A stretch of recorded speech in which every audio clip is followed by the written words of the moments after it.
100% আগামীকাল কন্টেম্প পিটিশনেই আমরা একটা ভালো রায় পেতে চলেছি।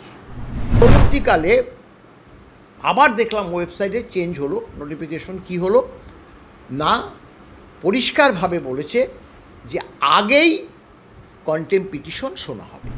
সরকারের চিফ সেক্রেটারি অর্থাৎ মুখ্য সচিব তিনি তার এত বড় ঔদ্ধত্য যে সর্বোচ্চ আদালতের নির্দেশ কার্যকর না করে হাত গুটিয়ে বসে আছে।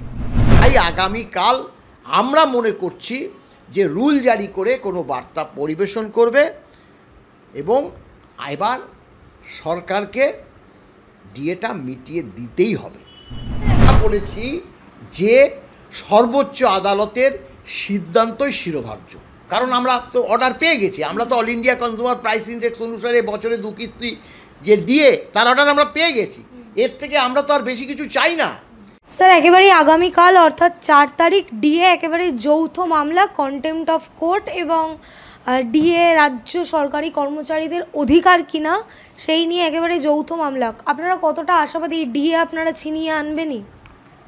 দেখুন, মানে যেটা গতকাল পর্যায়ক্রমে ঘটেছে তাতে আমরা মনে করছি যে 100% আগামীকাল কন্টেম্প পিটিশনেই আমরা একটা ভালো রায় পেতে চলেছি।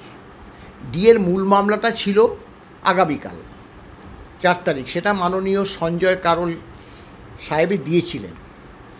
কী ছিল না, সরকার যেটা বলেছিল যে মৌলিক অধিকার কিনা সেটার বিচার হবে, কিন্তু অবস্থার প্রেক্ষিত সরকার যে আমাদের নির্দিষ্ট যে নিয়ম মতো যে ডিএটা দেওয়ার কথা বলেছিল মাননীয় সর্বোচ্চ আদালত 25%, সেটা না দিয়ে হাত গুটিয়ে বসে ছিল। আর আমরা কন্টেম্প পিটিশন করেছি, আমাদের সঙ্গে আরও 2টো সংগঠন আছে তারাও করেছে।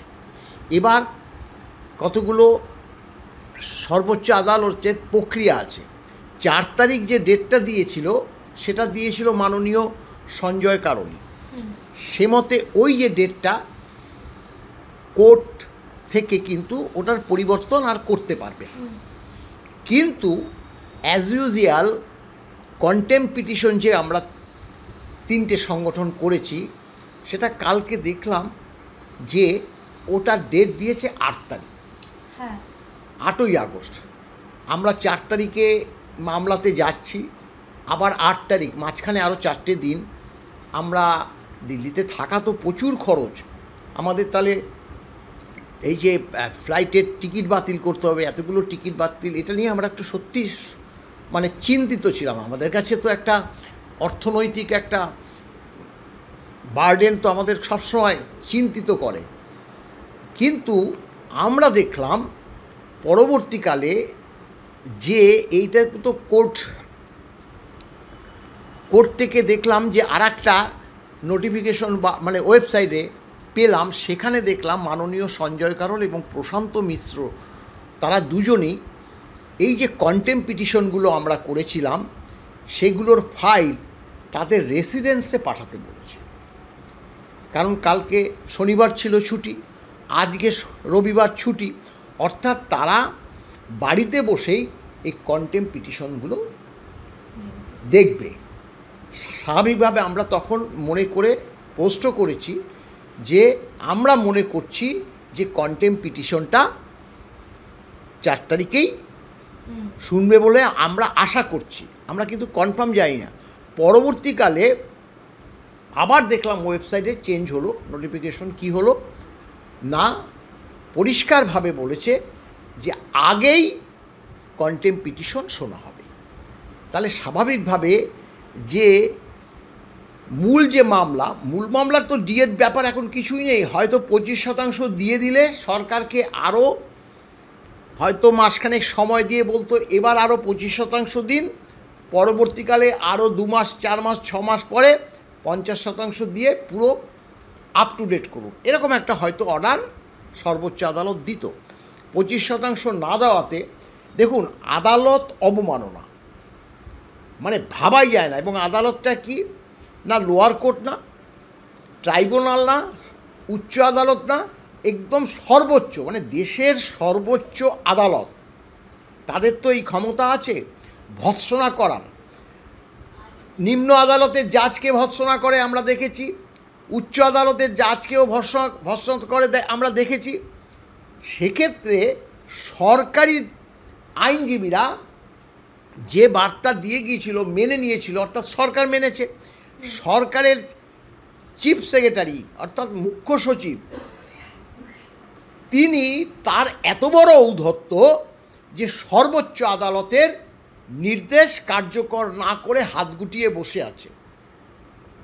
স্বাভাবিকভাবে আগামীকাল এই যে কন্টেম্প পিটিশন ওঠার পরে আমরা মনে করছি এমন রুল জারি করবে যে সরকারকে 25% তখন আর থাকবে বলে মনে হচ্ছে না, অন্তত 50%, যেটা মাননীয় জাজদ্বয় ওই 16 তারিখ বলেছিল 50%।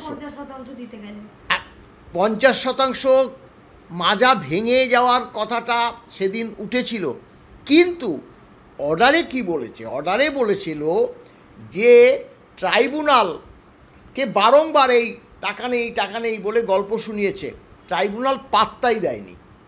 আমি একটা অন্য ভাষায় বলছি, এইভাবে তো আর অর্ডার হয় না, পাত্তাই দেয়নি।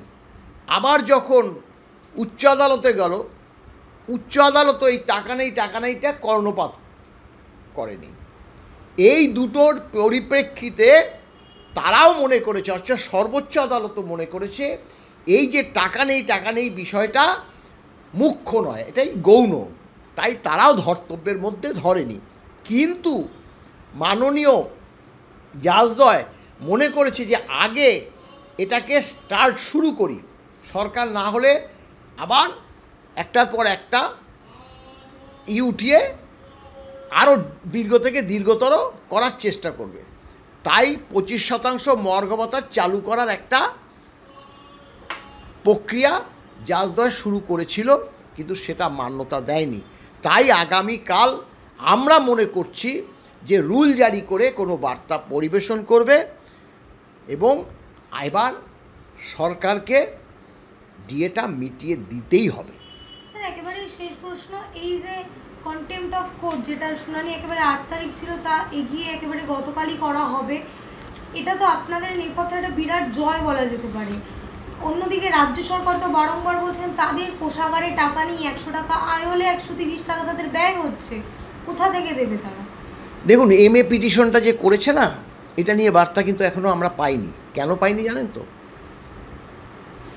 মানে সর্বোচ্চ আদালত বলে দিয়েছিল যে যদি কারো কিছু বক্তব্য থাকে লিখিত বার্তা সাবমিট করতে বলেছে 4 সপ্তাহের মধ্যে।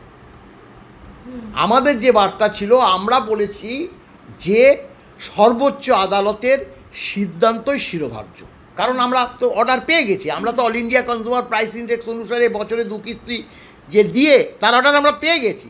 এর থেকে আমরা তো আর বেশি কিছু চাই না। হ্যাঁ, তারা মনে করেছে যে সরকারের মাজা ভেঙে দেবে, এখন 25 দিচ্ছে, 4 তারিখে যে মামলাটা, মানে আগামীকাল যে মামলা আছে সেখানে আরও হয়তো 50% দেওয়ার কথা বলতো।